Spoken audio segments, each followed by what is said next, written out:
I got a deck of cards that can maybe be a good one for us now. Oh, Innistrad?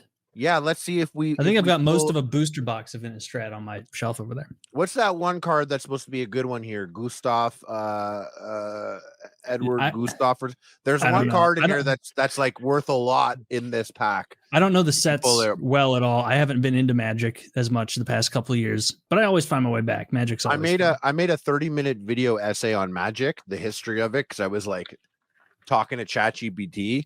I'm all stoned, a while back, and I was like, "Who made Magic?" Wizards of the Coast. I was like, "Who did this?"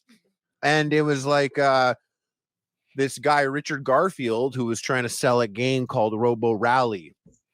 He went to Wizards of the Coast, which was a really small company at the time, and they were like, "Nah, what we want is a game that, like, at conventions like Gen Con, when people are done playing their game, they could play this game." Mm-hmm. So, like, people are playing Dungeons and Dragons.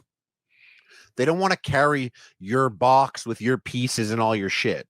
They want something that's super modular and small and easy to do. And that's when he thought up, like, oh, like, what if, like, the game, everyone had different pieces? What if, like, the pieces were cards and the cards were your pieces and you might not have the same pieces or whatever? So he went and pitched that to Wizards of the Coast, and they were like, yo, that's fucking sick. So Wizards of the Coast went to this convention, and the guy who ran Wizards of the Coast at the time, Peter Adkison, he brought Magic, and he, like, salesman pitched it to this dude in a cowboy hat and was like, check it out. And the guy was like, that's fucking sick. Let me go get my boss.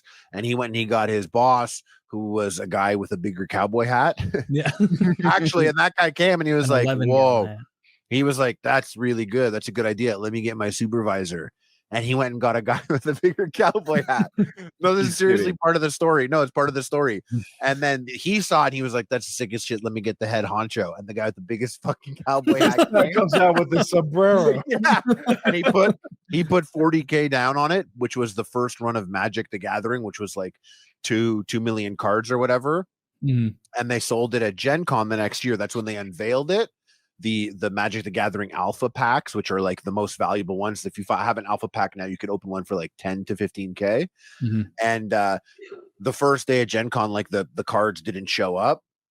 And like, but it helped build up hype because people were like, what the fuck? Like, they're all like, how do you play? What's it going to be? So the second day when the Magic cards showed up, gamers were so excited that they were helping load the pallets off. They're like, let us help you, because they wanted the cards so badly, and they were buying all the cards and they're signing like paper receipts there and doing it. And they like sold all of their cards at Gen Con. Then they had Magic the Gathering, their beta run, sold all, and then the unlimited run sold all. This made Wizards of the Coast huge. Dungeons and Dragons, which was made by TSR, which ran Gen Con, actually started to go bankrupt, and Magic the Gathering was so successful that in like this weird turn of events, like a circle of life type thing, they bought TSR and they saved Dungeons and Dragons from financial ruin by actually buying it. Magic saved Dungeons and Dragons. Dungeons and Dragons, that's like, basically cool like made Magic, and Magic saved Dungeons and Dragons in the end. And Wizards of the Coast obviously is so huge. Magic became such a big time thing.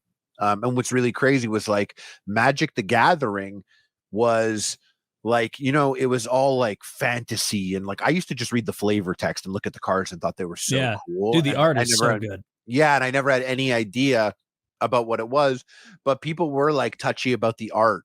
Cause like Magic the Gathering's not like Fortnite, bro. Like Magic is Magic. But then they introduced like secret lair, so they had like Walking Dead cards that they added to Magic, and people lost their shit because like not only is it fucking with like the Magic lore when your favorite Magic character is having interactions with like Optimus Prime and some shit, but like the problem was like when they introduced secret lair Walking Dead cards, there was like a Negan card or a Daryl Dixon card, and those cards had powers that are exclusive to those cards. Whereas in the past, anytime that they did like a different skin or an aesthetic change, exactly, you were never paywalled. Yeah. So now if you wanted this ability for your deck, you had to buy a Daryl Dixon card, which they're super limited. Sucks. I didn't know they did this. Yeah, people were really pissed about it. The whole point of a keyword is it's like distributed amongst the set. Usually every set has a keyword or two that's new and novel, keeps the game exciting. What does that mean? So like a keyword would be like trample. Like if you have a creature that has 2 defense and I have a creature that has 10 attack and you block my attack, if I don't have trample, I just kill you and you don't take any life damage. If I have the keyword trample, it means that my card now has the ability to kill yours, and then all the remaining damage pours over onto your life. And so it's a beneficial thing. So like if you trample is one example of an effect, but it could be like a theme or something thematic, like there's like a dwarf one. There's a deck that's like the synergy is dwarves, and so there will be one card that says something like play any dwarf card you have in your hand, and there is no mana cost. And so the point of like integrated within this new deck is like a dwarf meta that you can make if you truly want to, and you can like lean into that with other cards that support it somehow. It's like what Magic did was like they were like, oh, you like Call of Duty? Well, if you want to use the M4, you have to buy Nicki Minaj. She comes with the M4. Yeah. And so the only way to get the M4 is you have to buy the Nicki Minaj skin to use the M4. You have to and there's no other way to get it. Like, so they kind of paywalled it, which is so fucking lame, right? Unfortunately, gamers ate that shit up and they bought the fucking secret lair thing like crazy.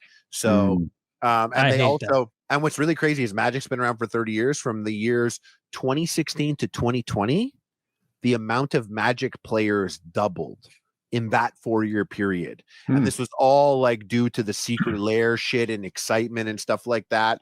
I do not have a deck.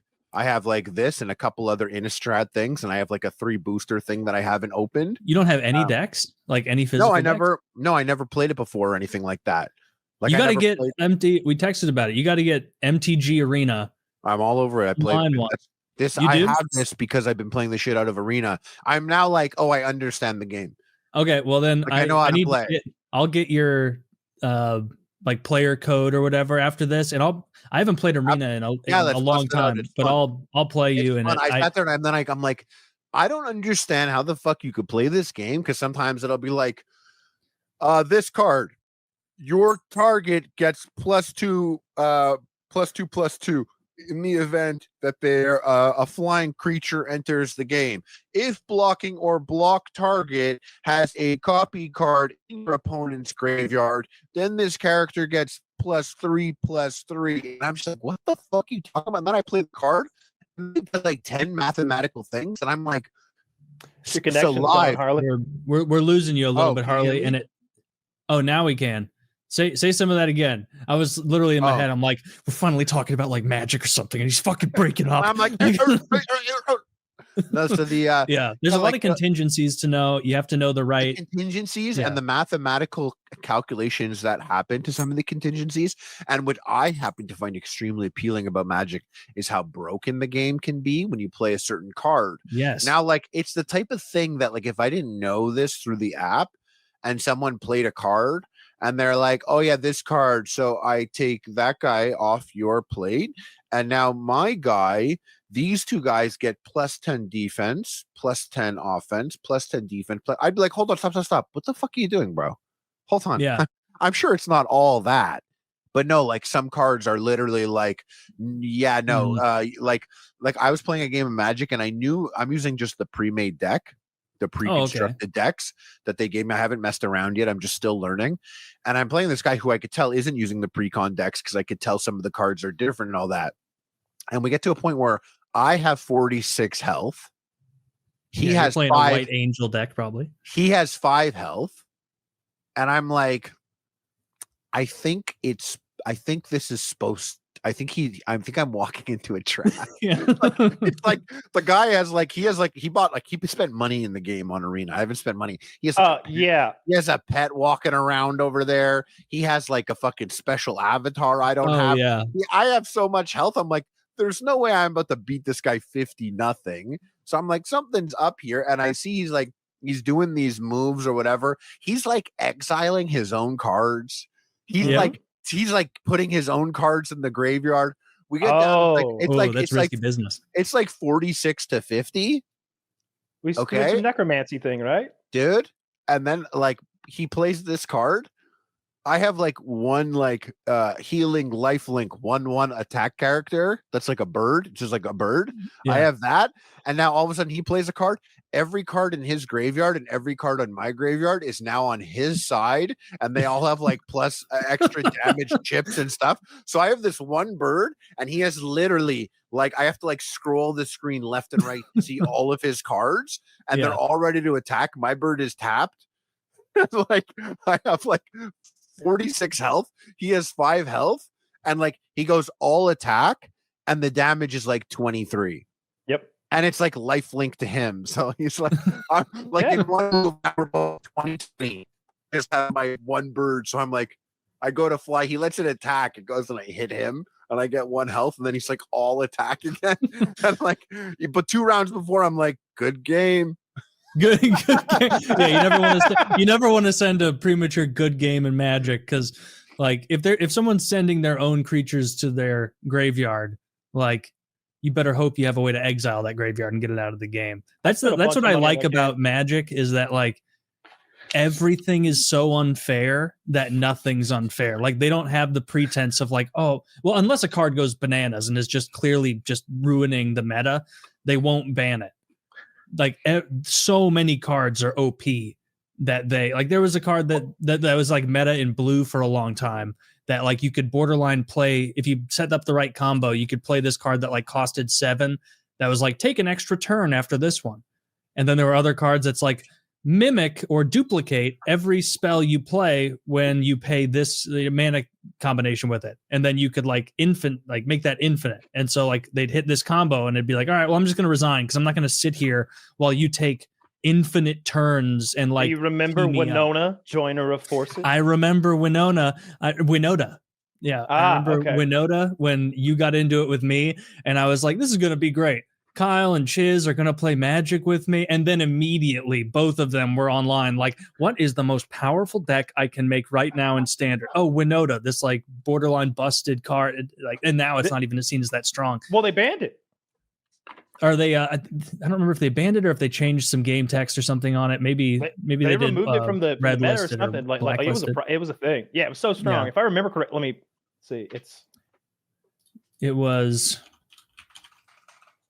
Winona.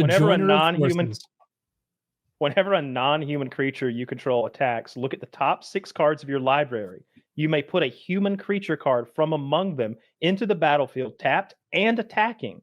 It gains indestructible until the end of the turn. Put the rest of the cards on the bottom of your library in a random order. So basically, whenever you got that card out, you're just praying to find that one.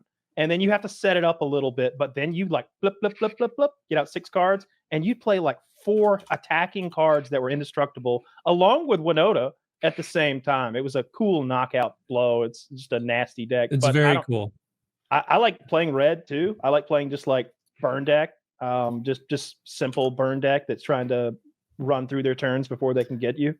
But I spent too much money on that game, and then I got disillusioned when I realized that it's just like, we're all playing with these cards that we buy from them for money, and they're not even real cards, and they just change the rules to make us buy more cards, and we don't get anything when we win. To spend less money and to just like grind up and enjoy the path there. And then you go on the ladder, and people stomp your asshole in, and you're trying to be competitive at the game, but this guy had $5 that I didn't have, so he beats me. It's like, well, I got $5, and then it like goes from there until you want to win, so you want a good deck.